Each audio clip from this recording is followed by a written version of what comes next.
The valley burned beneath twin moons, their pale light flickering against columns of smoke that clawed the heavens. Ash drifted like dead snow, and among the blackened husks of steel and bone, a single figure moved, slow, deliberate, and silent. The metallic crunch of her boots echoed faintly in the ruin of Outpost Era. A rifle hung from her shoulder, its barrel scorched and worn, yet cradled with reverence, as though it were something sacred.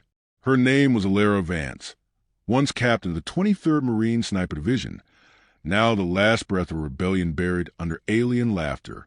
She paused beside a shattered vehicle, brushing her gloved fingers along a melted insignia, half buried in soot.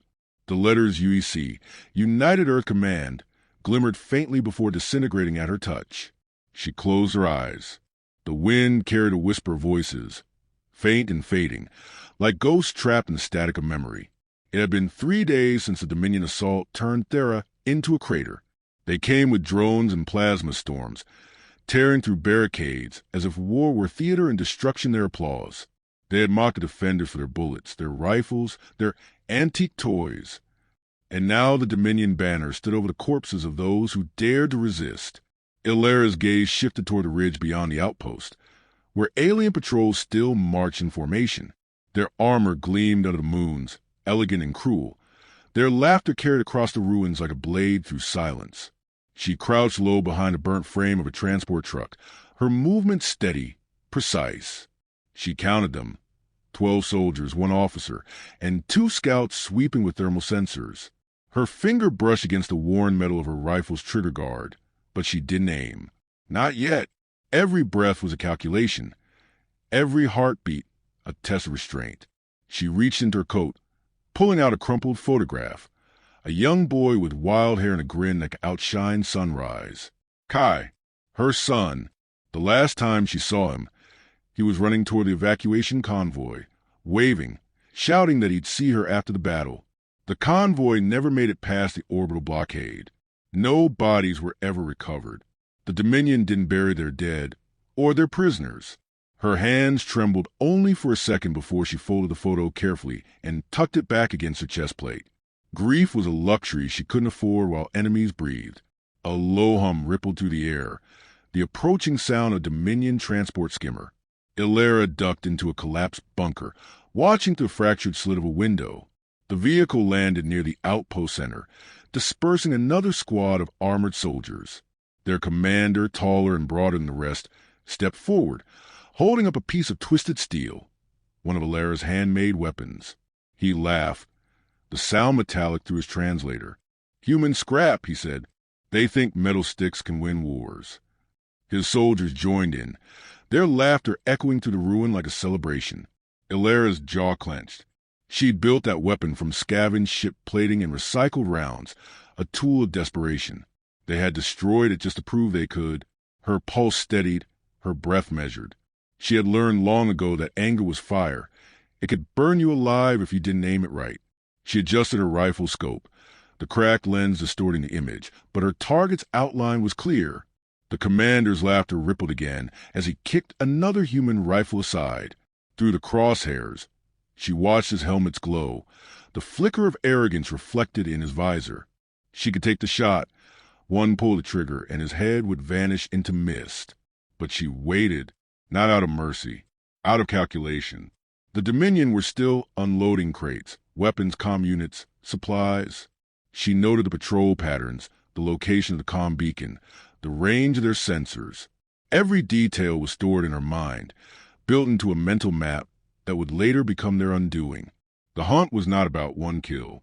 It was about ending their Dominion, one precise strike at a time. A gust of wind swept through the ruins, carrying with a faint metallic scent. Ozone from alien tech and the iron tang of blood. Illyra rose from her crouch, her cloak blending into the shadows of burnt steel. A small drone hovered near the wreckage, scanning for movement. She froze, timing rotations, then hurled a piece of debris into the far corridor. The drone swiveled, followed the sound, and a split second later, a silent flick of her knife severed its sensor array. It fell with a dull thud. She exhaled slowly. From the ridge above, the Dominion soldiers began to move on, unaware of the eyes tracking their every step. Their laughter faded into the distance, leaving behind only the crackle of distant fires and the whisper of shifting ash. Illyra lowered her rifle and knelt beside the remains of the barricade. She pulled free a metal tag from beneath the rubble, the name of one of her soldiers, still faintly legible. She whispered the name, then pressed it to the dirt beside a line of others she had found. There were too many to count. A sudden roar from the sky made her look up. Another Dominion dropship tore through clouds, heading north, toward the mountain range, toward the last known resistance base. Her stomach tightened. That was where her people still hid. What few remained. If the Dominion found them, the rebellion would die with them. She had no comms to warn them. Only one choice: move, fast and unseen. She slung her rifle back across her shoulder and stepped from the bunker, the heat of smoldering metal brushing against her skin. The twin moons had dipped lower, their light fractured by the drifting smoke. She paused once more, looking back at the ruins of Thera. For a moment, the silence was absolute. No laughter, no machines, just the ghost of what once was. "They took everything," she murmured, her voice low, steady, more vowel than statement. But they forgot one thing. The faint click of her rifle's safety echoed in the wind. "I'm still breathing." Then she vanished into the smoke, the sound of her footsteps swallowed by the night. The mountain air was thin and sharp, laced with a metallic tang of snow and the faint hum of buried machinery. Illyra climbed the final stretch toward the hollowed ridge where her bunker lay hidden, breath misting against the cold. Beneath the ice and stone, she had carved a sanctuary from the bones of forgotten wars, a single room of steel and silence, powered by salvaged Dominion cores and stubborn human ingenuity. The flicker of dim light revealed maps sprawled across a table, bullet casings sorted into neat rows, and a rifle resting in careful alignment beside a small photograph of her son. She moved through the room with deliberate precision, stripping away her cloak, brushing off ash, and setting down her weapon like a priestess returning an artifact to its altar. Outside, the storm grew louder, rattling the metal panels overhead. Her reflection wavered in the cracked screen of a dormant console, the same face she had seen in countless mission logs, weathered, resolute, but thinner now, her eyes carved with sleepless years. She activated the terminal, and a holographic map bloomed to life, projecting the ridges, valleys, and Dominion patrol grids that stretched across what was once human territory. A crimson mark pulsed near the base of the mountain, the outpost she had scouted earlier. A flicker of satisfaction crossed her face. She had seen their arrogance, their laughter, their complacency. Now she would turn it against them. She opened a drawer and began her ritual, cleaning, reassembling, and calibrating the rifle that had survived longer than most colonies.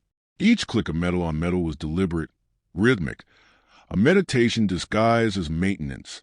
She remembered the old training field of Earth, her mentor's voice cutting through the wind. A sniper isn't just a shooter. She's patience made flesh.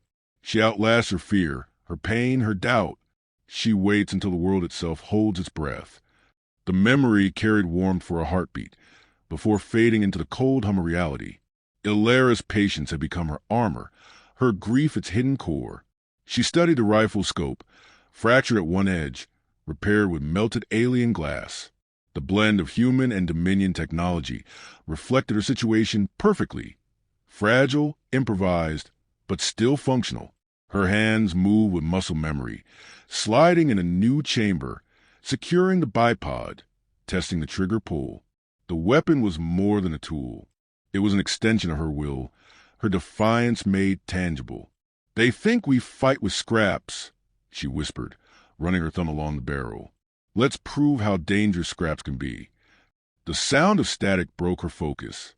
She turned toward the comm array built from scavenged Dominion parts, its signal faint but alive. She adjusted the frequency, and voices crackled through the distortion. Alien commands, laughter, the thrum of engines. They were moving to the lower pass, deploying drones to sweep the ridge. The commander's voice came next, smooth and venomous, broadcast openly in mockery. "Come out, little soldier. We found your toys. The humans built pretty guns for their graves." The words were meant to provoke, to draw her out. Instead, Illyra smiled, a cold, humorless curve of the lips. "Keep talking," she murmured, marking a signal on the map. "Every frequency tells me where to aim." She returned to her preparations. From the shelves, she retrieved old ammunition casings and fragments of Dominion energy cells. With precise hands, she crafted hybrid rounds, her own invention, bullets that could pierce their armor using the very power they relied upon. Each one was handcrafted vengeance. The storm outside masterwork, thunder rumbling like distant artillery. When the last round was loaded into magazine, she looked down at her creation. 6 bullets, gleaming faintly under the bunker's dim light. 6 chances to shift the balance. At dawn, she left the bunker and ascended the ridge. The mountains stretched endlessly, jagged and cruel, their peaks dusted in pale fire from the rising suns. She moved with the quiet grace of a hunter, her rifle strapped tight against her back, her movements calculated to leave no trace. Below, the Dominion patrol advanced through the misted valley, unaware of the eyes already watching. She lay prone in the snow, adjusting her scope, calibrating distance and wind. Her heart rate slowed until it matched the rhythm of the falling snowflakes. The first target appeared, a scout scanning the ridge with his drone. Through the lens, Lira could see his eyes, cold, bored, unguarded. She centered the crosshairs on the glimmer of his visor and exhaled. The shot cracked the silence, the recoil whispering through her bones. The scout fell before the sound reached his comrades. 1 second, laughter. The next, stillness. The Dominion soldiers turned in confusion, scanning wildly, shouting in their harsh, guttural tongue. Lira whispered into the empty air. 1. They spread out, forming defensive positions. Another scout broke formation, moving toward a thermal flare she had planted earlier. She waited, let him reach the mark, then fired again. 2. The echo of the shot vanished into the storm. The survivors shouted commands, their panic rising. In their arrogance, they hadn't believed a human could hide so well, shoot so cleanly. Now they were learning, the hard way, that war was more than weaponry. It was will. Her focus sharpened as she shifted position, crawling through ice and stone. A drone passed overhead, its beam sweeping dangerously close. She froze, her breath shallow, waiting until it moved past. The mountain wind covered her tracks, erasing all evidence of her existence. When she reached the second nest, she checked the horizon. The transport skimmer from last night was returning, the commander aboard. Through the cracked lens, she saw him standing proud on the deck, barking orders, still laughing. She steadied her aim, her finger brushing the trigger. The scope trembled slightly from the cold. For a heartbeat, she hesitated, not out of doubt but calculation. He wasn't ready yet.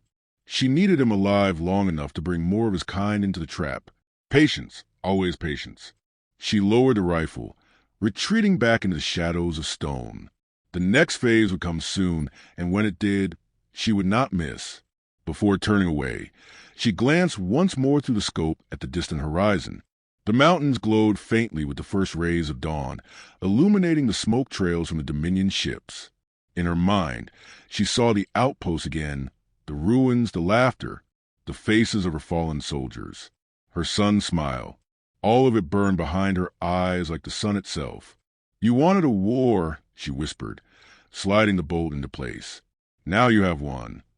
Then she vanished into the mountain fog, a ghost carried by wind and vengeance, leaving behind nothing but silence, and the fear that somewhere a sniper was still counting. The storm came without warning, sweeping down the mountainside in furious waves of rain and ash. Lightning split the sky, illuminating the jagged ridges like the teeth of a sleeping beast. Lira lay on her stomach at the highest ledge, body pressed to the cold earth, rifle steady on its bipod. Below, the Dominion convoy crawled through the valley, armored vehicles, drone carriers, and soldiers moving with mechanical precision.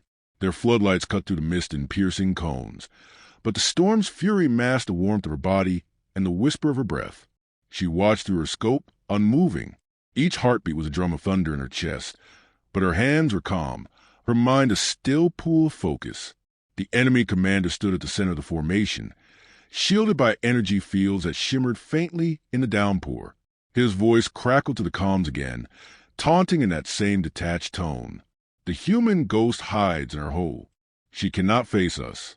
She cannot fight what she cannot see. His arrogance was a familiar sound, almost comforting in his predictability. She adjusted her scope slightly, aligning the crosshairs with the faint glint of his visor. A single breath could end him now, but this was not about one kill. It was about all of them. The machines, the banners, the laughter. She waited. The trap was ready. Around the valley floor, old Dominion drones she had reprogrammed earlier lay buried beneath layers of ice and debris.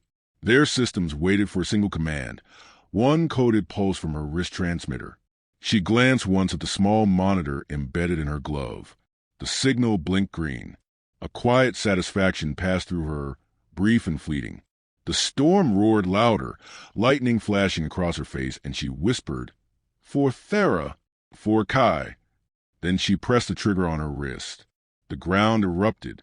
The buried drones ignited in synchronized explosions, shredding through the convoy with brilliant bursts of plasma and fire.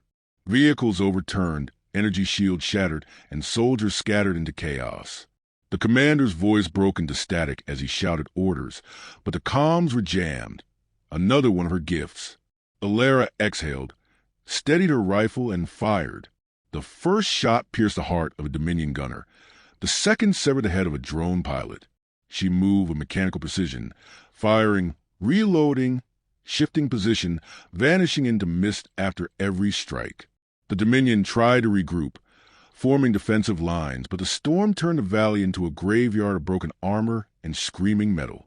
Lira crawled to a new vantage point, her shoulder bleeding from a fragment that had grazed her during the last detonation. The pain was sharp but distant, swallowed by adrenaline and purpose. Through the scope, she spotted the commander again, standing beside a damaged transport, trying to restore the shield. She could see his rage, his disbelief that one human, one woman, had reduced his entire force to ruin. She waited for him to look up. When he did, it was not just arrogance she saw, it was fear. She held his gaze through the crosshairs, a silent communion across species and war. He raised his weapon, scanning the ridges. "Show yourself," he roared, voice breaking through the storm. "Coward." Coming, the rifle cracked, and his words dissolved into wind. The shot tore through his visor, through bone and circuitry, and his body crumpled without sound. Lira didn't flinch. She didn't smile. She simply whispered, "3." Silence followed, not peace, but the hollow quiet that comes after vengeance fulfills its promise.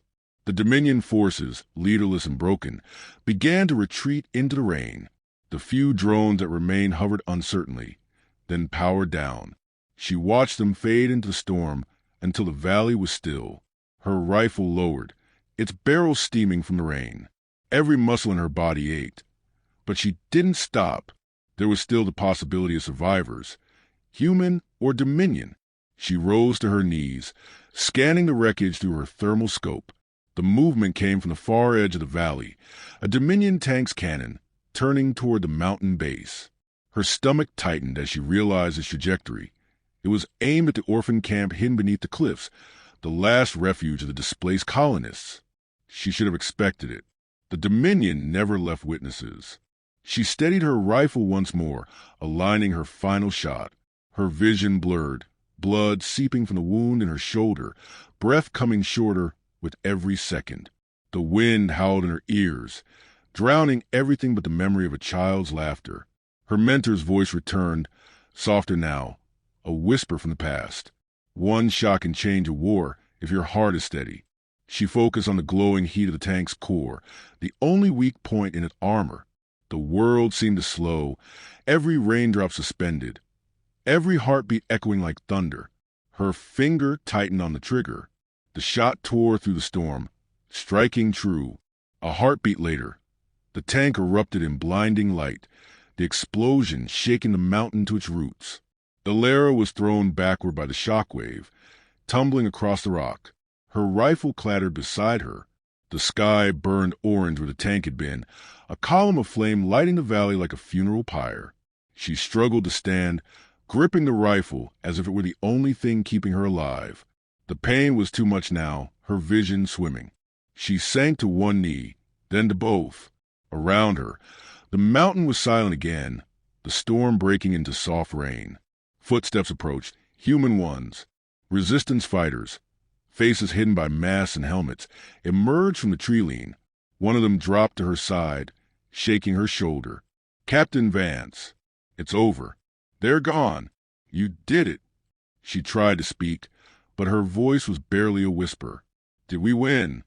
The soldier nodded, his eyes wet. "We did." She managed a faint smile, her gaze drifting upward to the clearing sky. "Good," she breathed. "Then maybe he'll see it." Her hand loosened around the rifle, fingers still resting on the trigger guard. Weeks later, the valley was quiet again.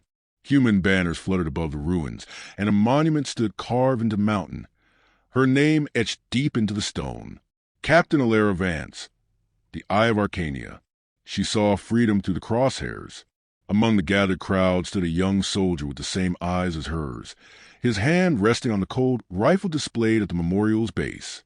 Kai placed a single medal beside it and whispered. She never missed.